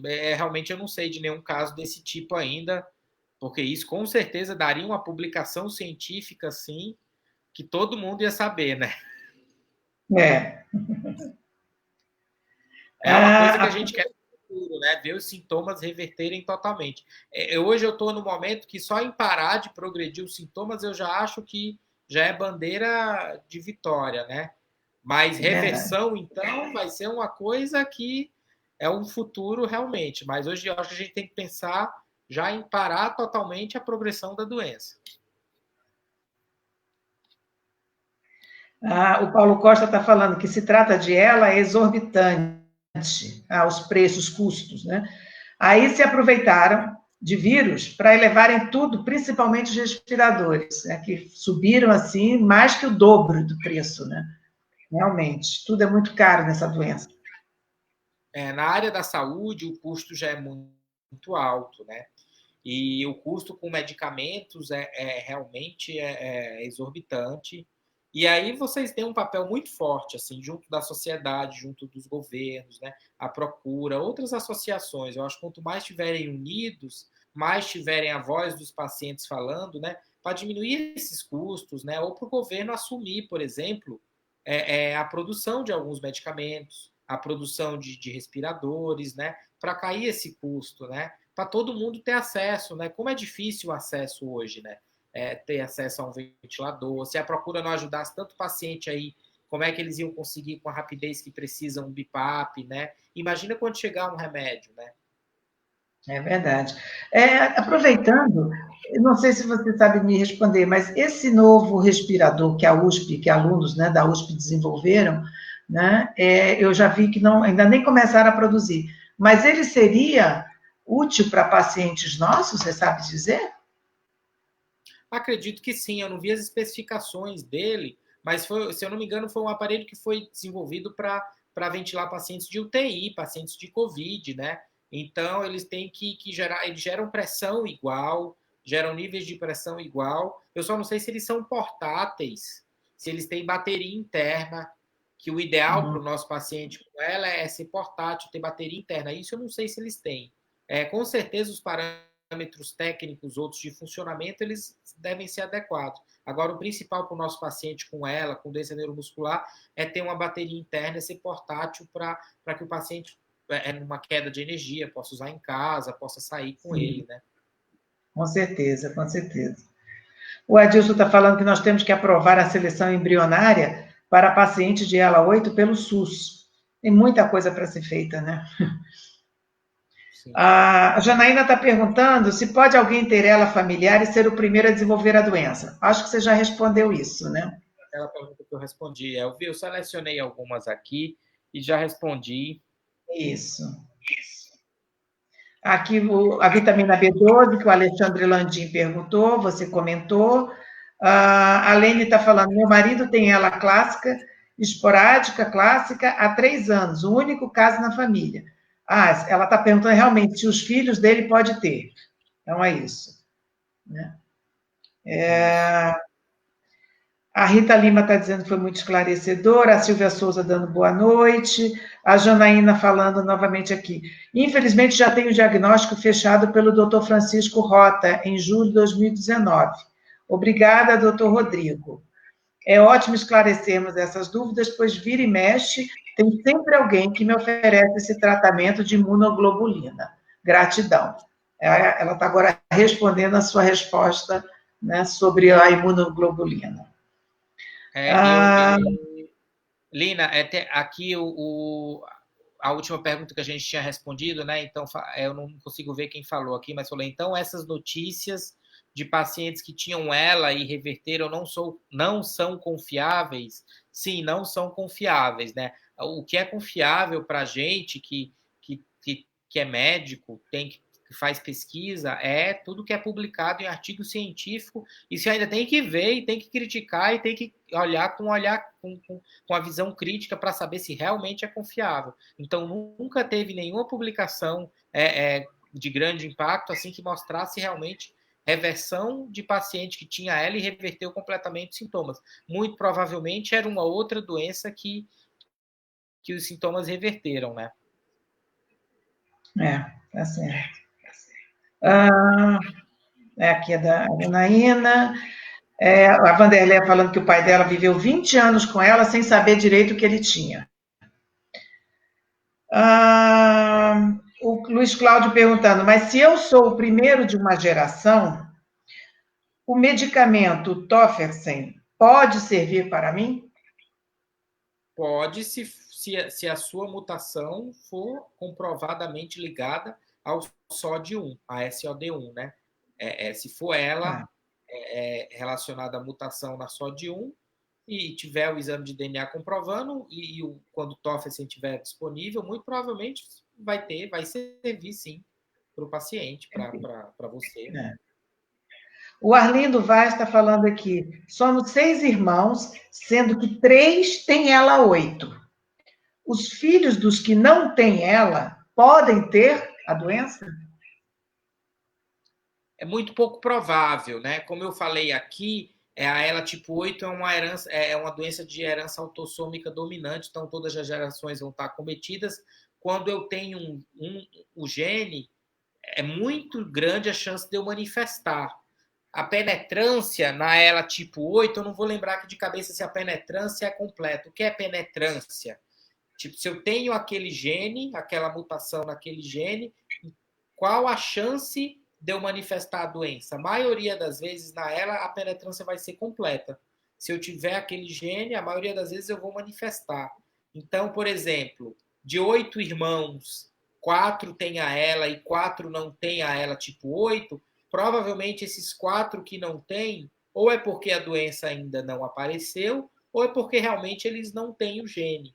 E aí os filhos deles, se esses 4 irmãos que não têm ou não manifestaram ainda, se eles não têm o gene, então os filhos também não vão ter, né?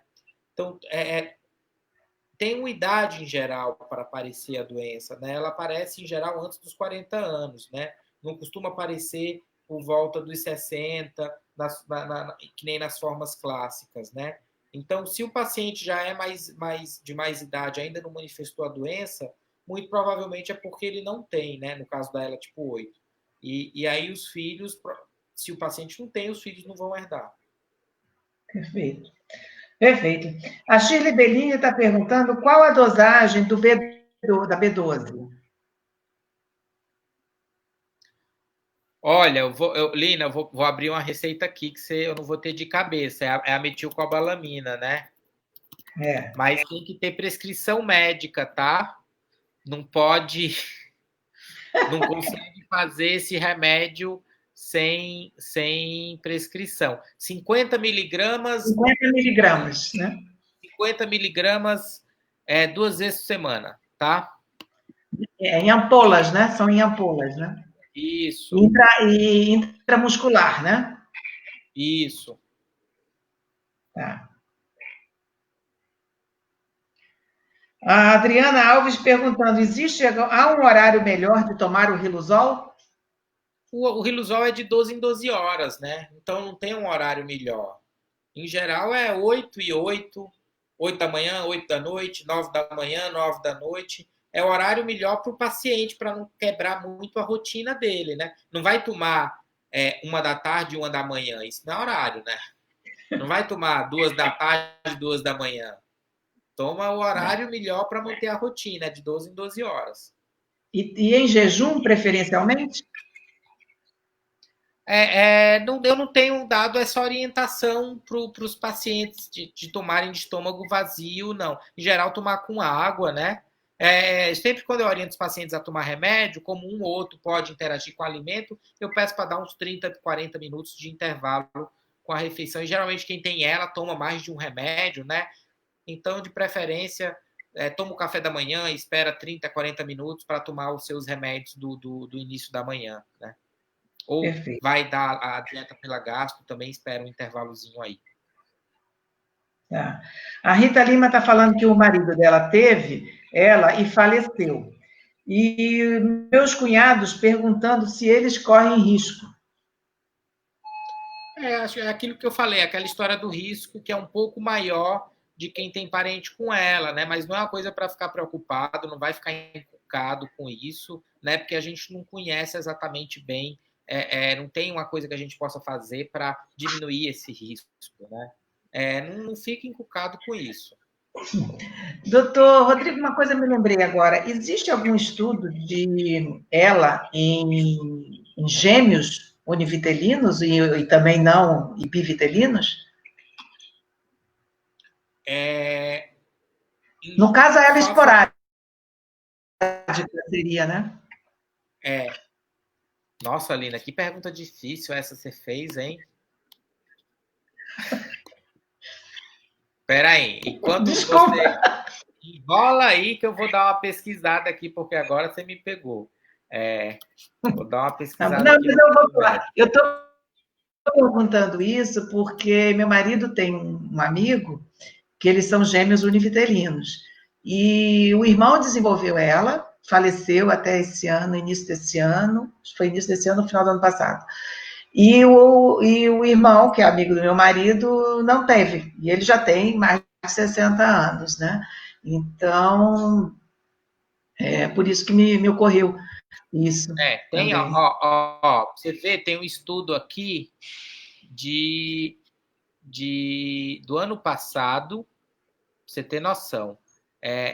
Tem outro de 2019, tem um de 2017 mostrando que irmãos gêmeos monozigóticos, ou seja, são aqueles irmãos gêmeos idênticos que foram discordantes para o desenvolvimento da esclerose lateral amiotrófica. Ou seja, um desenvolveu e outro não desenvolveu, mostrando que tem fatores aí que a gente fala que são epigenéticos, ou seja, fatores externos realmente que devem interferir que devem estar no cerne da gênese da doença. Foi uma pergunta boa, você fez, Lina, alto nível, hein? Uma cientista, praticamente. Com certeza. A Maria Antônia Albieri está comentando o que ela pode fazer, porque o marido dela incha muito. O que devo dar para ele? Então, é o que eu falei, né? Assim, tem que ter avaliação do clínico, né? Não obrigatoriamente precisa ser o neurologista, o clínico, tem que ser o clínico que acompanha o paciente para ver os outros remédios que ele usa, se tem realmente indicação de usar o diurético, ver como está a pressão, ver como está a função cardíaca, ver se está inchando, qual é o motivo, se é só o imobilismo que está fazendo inchar, se tem algum outro fator que está fazendo inchaço e qual remédio qual está indicado, né? É muito difícil você falar de indicação de medicamentos assim sem você ver o paciente, né? Para um caso desse, né? Ó, o Jorge está me enchendo de coisa aqui. De artigos, né? Para mim também, está mandando.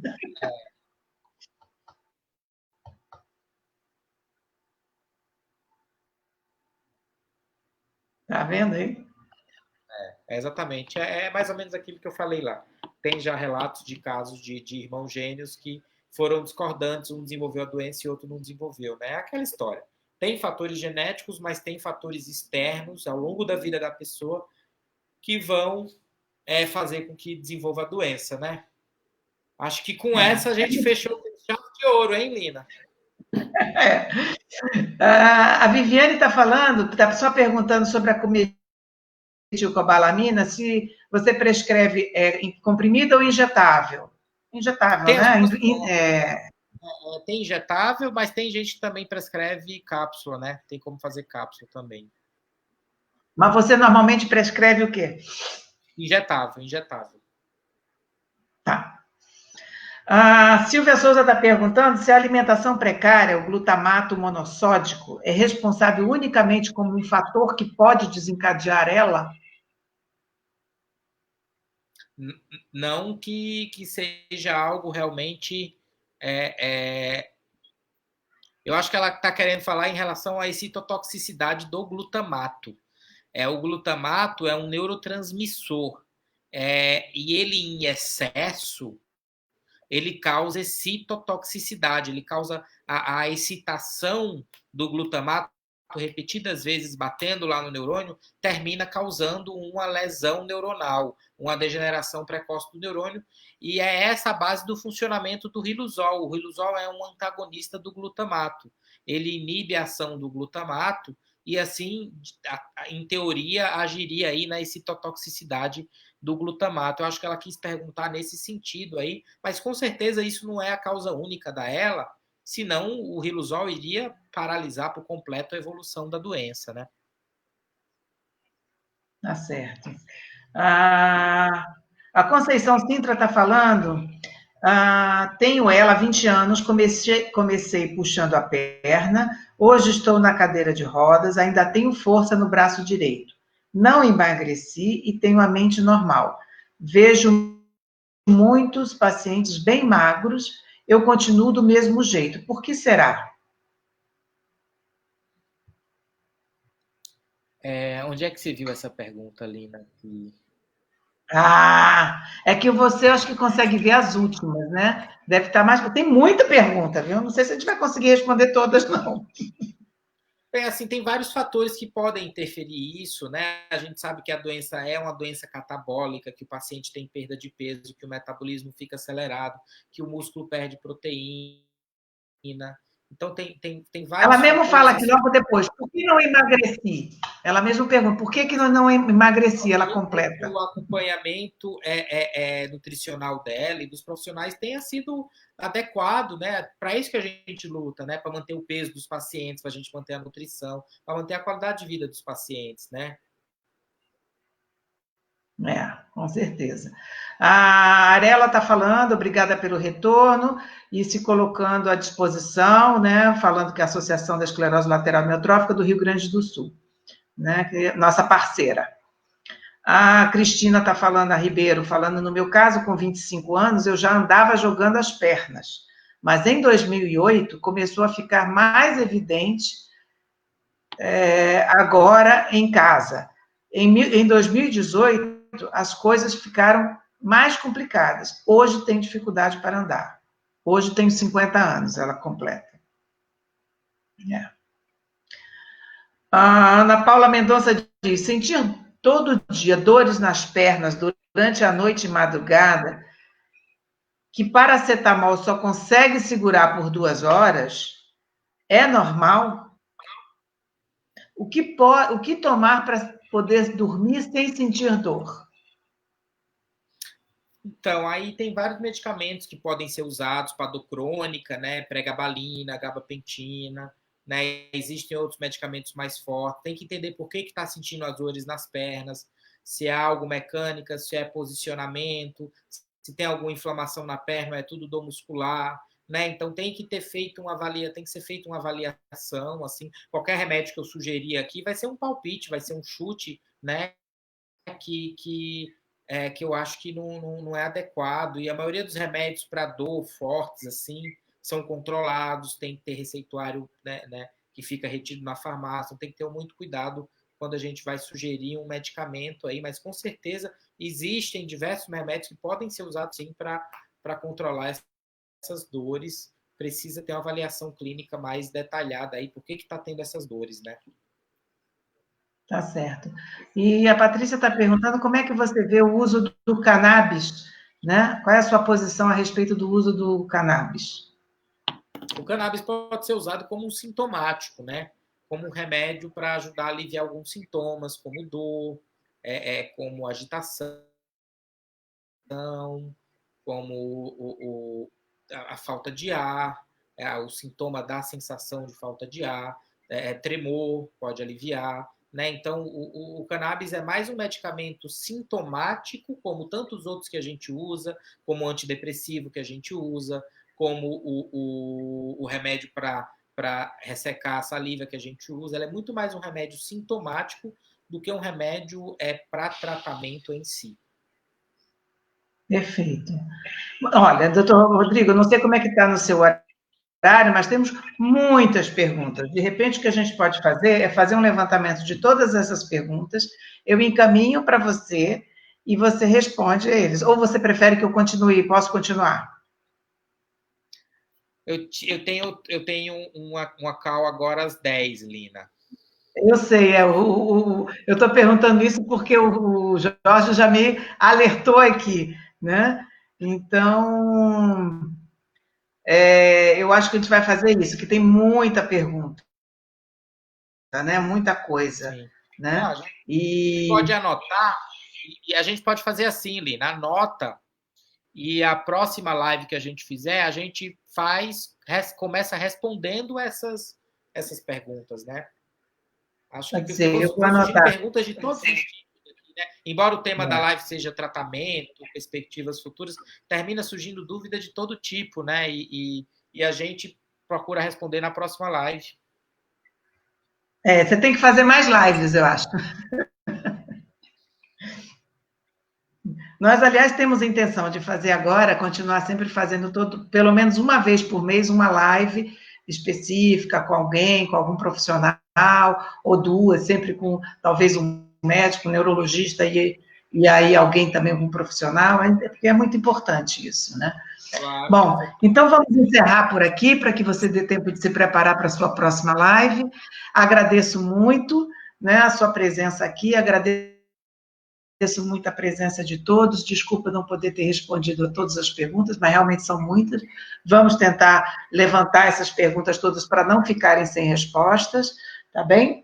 Muito obrigada a todos, e amanhã nós temos a live das nossas assistentes sociais, a Élica e a Priscila, que podem tirar muitas dúvidas de vocês sobre como conseguir certos procedimentos, como fazer certos processos para conseguir no SUS, na sua home care, no plano de saúde, entendeu? É muito importante, é muito interessante. A Élica é uma pessoa que já trabalha há 20 anos nessa área de assistência social a pacientes de ELA, e a Priscila também, já trabalha há muitos anos com isso. Então, vale a pena assistir e esclarecer também, como outras lives que nós teremos por aí.